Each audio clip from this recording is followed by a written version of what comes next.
I want you guys, because this is I think I have a good question here, and I want you guys to answer it because you guys have obviously handled characters. If we know the American Marriage stuff, that's fucking badass, and we know what you're doing with Yaira. So, where do you think? Because there's like I don't want to say a bad rap, but we've seen a lot of, be it the female hero that has been fucked as far as what the mainstream is doing to them and being completely unable to tell a compelling story about a female character, right? And then they ironically start blaming men and other shit, which is weird. But what do you think a lot of like modern talent, I'll use that term loosely, is going wrong, right? And like the creation of or to storytelling with the female hero, and why we're getting a lot of just mundane, very just bad overall stories with female characters.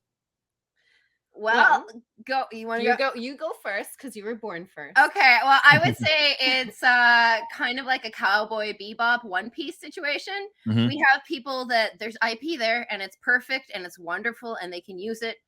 They choose not to. I can't tell you how many times I've actually gone to meetings where some of your favorite IP is actually being controlled by a studio. They're planning to make something. They know the stories the fans want to make, and they choose not to. One great example is Halle Berry didn't want to play Storm again. So they put in a fake scene where she's in Africa and there's these kids and they're starving from a drought and she makes rain happen and that made her sign on and then they dropped it. They know what you guys want to see. For whatever reason, there's kind of like a lot of an ego battle going behind the scenes. And you'll see great shows getting screwed up by other people because they have to answer to another person and they don't want this project to be better than this project. And it becomes so insincere that by the time you get a final project, they put all these things together that they thought you would like, but they never bothered opening a comic or actually thinking about what do these people want. Like, fans are very honest. Like, look at what Sam Raimi did with Spider-Man. That was fucking awesome. Look at Barbie. Like, that killed. And everyone was like, women didn't come out for Captain Marvel. Well, they all went out to Barbie, man. Yeah. Like, you can't say chicks aren't gonna pay for shit. We'll pay for it, but there's nothing worse than being like, this is made for you, and then being a woman and going to buy that and being like, I feel like a stupid coming here, you know? I feel like I've been pandered to, and I feel like you don't actually care about me. You're just like, oh, this will make her happy, and shut up. Yeah. I think a lot of fake geek females have taken over geek spaces. Yeah. I think that like when Andrew Garfield got cast as Spider-Man, he showed up in a costume in Comic-Con. Yeah. He went off about how grateful he was. He called Tobey Maguire to get a blessing, you know? Yeah. Like, it was a big deal. And I won't name any names, except I bet you can guess a few, chat room. People who get cast as characters who've existed before you were born. They're going to exist after you're gone. And, you know, like, if you're playing the Joker, I've never had a guy play the Joker and be like, you know what, I'm bigger than the Joker, I'm better than the Joker. Just gonna do my own thing. Do my own thing, you know. And you know, I find it sexist how he has a wife. I think he should be gay, you know. It's just insane, you know, that you see it the other way, and a character will play a character that everybody loves. They'll change significant things about them, and when the fans are like, hey, I kind of related to this character the way they were because they were this way for 40 years, then they're like, oh well, you're toxic. I'm like, I'm not toxic. I'm just not blind.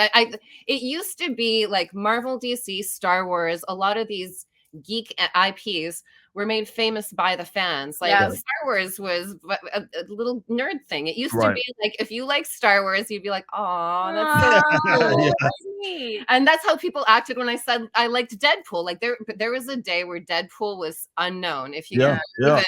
And no one gave a shit. And everyone always said, you like weird Spider-Man. And I'm like, no, basically, yeah, it's like very similar costume design, but a totally different dude. And now it's just kind of blown up. And I think that if you got people who are actually fans, it would be easy to make the material. I'm not going to talk badly about any directors, but when I hear a director gets to do a franchise like I love, and then they're like, oh, I started reading the books. I'm like, what? You started reading the books. You can read the books, but it'll never be the same as if you grew up reading it and you're like, hey, different perspective. Yeah. It changes it because it means more. It isn't just like hey, I got paid a lot of money and, you know, this is what I like. So I'm just going to see how I can put it in there. Yeah. No, most definitely. Yeah, it's unfortunate. Like I said, it's because what ends up happening is, you know, you get these weirdos who insist that, well, okay, it seems like purposely put out some dog shit that had a female lead, right? Yeah. And then the fans, including other women for that fucking matter, reject it. And then it's like, well, people somehow have a problem with the female character. And it's almost annoying, right? Because it's like nobody fucking believes that shit. It's not even one of those things that you can even remotely like verify. Like there's too much evidence to the contrary of that position when you see the characters, especially in comic books, that people have grown to love, that have, you know, been female characters. That's never been the issue, but for some reason, as of recently, now it's this problem. So when it does utterly fail, it's almost like they use it like a crutch. It's like, well, this thing that you made that doesn't even appeal to the fake demographic that you're chasing, and they rejected it, right? And demographics altogether, the ones that you kicked out, said, well, you're clearly not making this shit for us, so we're not going to buy into it. And then there's somehow like a people like, I guess, despise female characters. It's just such bullshit. Like it's nonsense, and we've seen too much evidence to the contrary. But I had to get you guys' thoughts,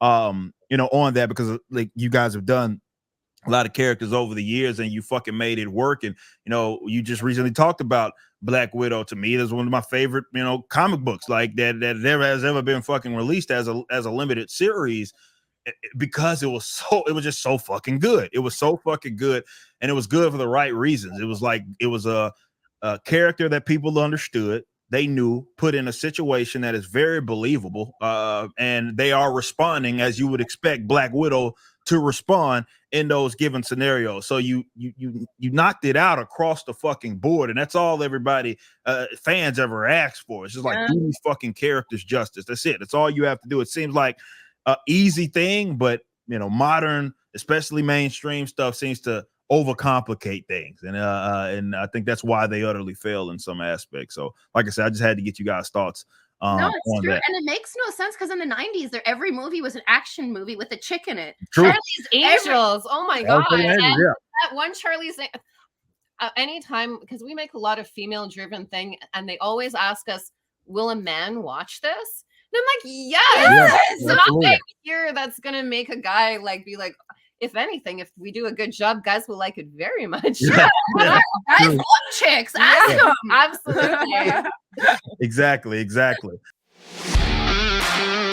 Alpha Core #1's pre-order is live. Written by the legendary Chuck Dixon and penciled by Joe Bennett. Visit Rippaverse.com to grab a copy and any of the merchandise items. Be sure to also check out the animated trailer for the campaign, which is the latest project from Rippaverse Studios. Y'all be easy.